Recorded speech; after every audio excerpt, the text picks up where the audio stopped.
जब मैं इस्लाम में आया तो कई मसाजिदों में जहाँ कम इल्मी के लोग शिकार थे, वो मुझे बार बार ये कहते थे, तुम कैसे कुरान को छू सकते हो, तुम पाक नहीं हो, तुमने खतना नहीं कराया। वो आजाद देते देते मैं थक चुका था। अपने वालों से तो दूर हो चुके थे, लेकिन जिसमें आया था उन लोगों में भी एतमाद जमाना बहुत मुश्किल था कि वाकई में मुसलमान हो चुका हूँ। अब मेरा इरादा किया कि खतना करूँ, क्योंकि इस उम्र में खतना करवाना पॉसिबल नहीं था। सर्जरी ही एक ऑप्शन था। मुझे याद आ रहा है, चूड़ी में बेचता था और उस वक्त में मेरे पास इतने पैसे भी नहीं थे। डॉक्टर के पास गया, मैंने उसको अपनी कंडीशन बताई। इंसानियत तो ये होनी चाहिए थी कि वो बोलते नहीं भाई चलो अल्लाह की रिजा के लिए मैं आपका खतना कर दूंगा। दरअसल ऐसा नहीं हुआ। उस वक्त में गालिबन आज से 15-16 साल पहले उन्होंने 14 या 1500 के करीब का मुतालबा किया था। मैंने 2-3 दिन लग करके फेरी करके सारे पैसे जमा करके मैंने उनको पेश कर दिए कि ये लो खतने के पैसे, आप मुझे खतना कर देना। उन्होंने बहरहाल सर्जरी किया, ऑपरेशन किया।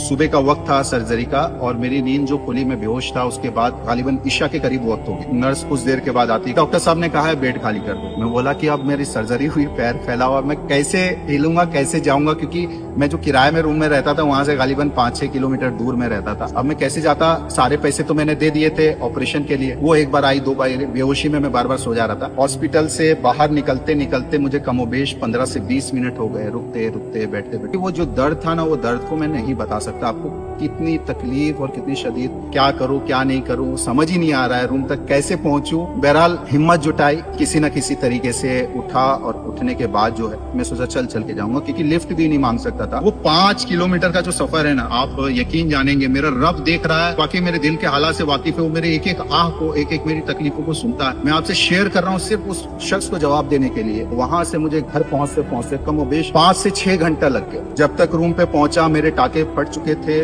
ब्लीडिंग शुरू हो चुकी थी। मैंने अपने कुर्ते के कपड़े को फाड़ा, उसे साफ किया, उस पे पट्टी बांधी, फिर उस पे पॉलीथीन बांधा कि वो खराब ना हो। 1 दिन 2 दिन 3 दिन भूखे प्यासे मेरी जान निकली जा रही थी। बुखार में जिस्म पूरा हीट हो चुका था, आंखों से आंसू नहीं रुक रहे थे। अल्लाह ताला से दुआ कर रहा था कोई ऐसा शख्स मर्द मुजाहिद आ जाए तो मुझे 1 कप पानी, 1 कप चाय, 1 कप बिस्कुट खिला दे। बहरहाल एक बच्चा गुजर रहा था, मैंने उस बच्चे को बुलाया। बच्चे को मैंने पूछा, बेटा तुम्हारे पास 5 रुपए आए? मैंने कहा बेटा भूख लग रही है, तबीयत खराब है। उस बच्चे ने जाकर के मेरे लिए थोड़ा चाय और बिस्किट 1 पैकेट लेकर के आया। यकीन जाने वो लम्हा कैसे गुजारा मैं जानता हूँ। मैंने सोचा अब जो है ना निकलना पड़ेगा, नहीं तो मैं बहुत बीमार पड़ जाऊंगा। मैं साइकिल उठाया, चूड़ी लादा और निकल गया बेचने। साइकिल चला तो नहीं पाया, लेकिन ठेल के लेके गया। सुबह जाता, शाम को आता तो देखता तो वो जगह फिर लहूलुहान हो जाता, खून से भीग जाता। जिस जख्म को सिर्फ और सिर्फ चंद हफ्तों में सूखने चाहिए थे, उस जख्म को सूखने में 1.5 साल से ज्यादा लग गया। अभी आप कहोगे कि कितने पैसे मिले मुझे, ऐसा मत। मेरे रब को राजी करने के लिए किया, सुन्नत पे अमल करने की नियत से किया। इस पे कोई जाती मफाद नहीं था। उस वक्त में मेरे ऊपर क्या दर्द भी थी ना, उसका 1% भी अल्लाह ना करे आप पे आए। हमें समझ में आ जाता है वाकई कुर्बानी देना सीखना चाहिए। अल्लाह पाक से दुआ को भी रहूंगा, अल्लाह पाक हम सबका खात्मा भी होकर